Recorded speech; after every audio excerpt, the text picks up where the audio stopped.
దయ్యాలు ఉన్నాయా లేవా సీజన్ 2 ఎపిసోడ్ 2కి స్వాగతం.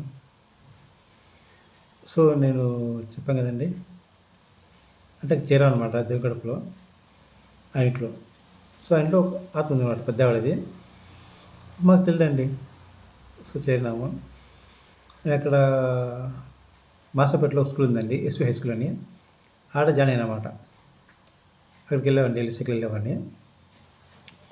ఆ స్కూల్ టీచర్ అనమాట. టీచర్ వచ్చేసి మా ఇంటి దగ్గర అన్నమాట, టీచర్ కూడా ఉండేది. సో ఒక వారం కలిసిందండి. అట్లా బాగుంది, లైఫ్ ఉన్నది. ఒకరోజు అనుకొని నైటు నేను పడుకున్నానండి. మంచం పళ్ళు పడుకున్నాను. మా అమ్మ వాళ్ళు, మా చెల్లి వాళ్ళ పక్క పడుకున్నానమాట.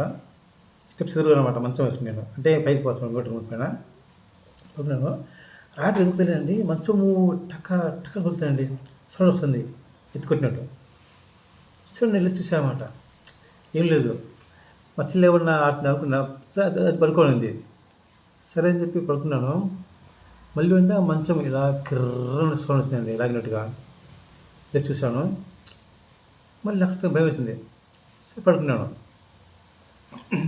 మళ్ళీ కొంచెం ఉన్నాక చేతులు ఇలా వచ్చాయండి మెడ చుట్టూ.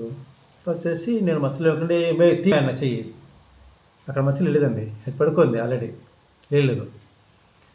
అప్పుడు నాకు భయం వేసింది. టెన్షన్ పుట్టామంట. లేచి కూర్చున్నాను, లైట్ వేసాను. పైన ఉండగా స్టెప్స్ పైకి వెళ్ళి వెళ్ళామట. పై రూమ్లో కష్టపడి కూర్చున్నామట. బయట తిరిగా అట్లా ఓపెన్ స్పేస్లో కిందికి వచ్చాను.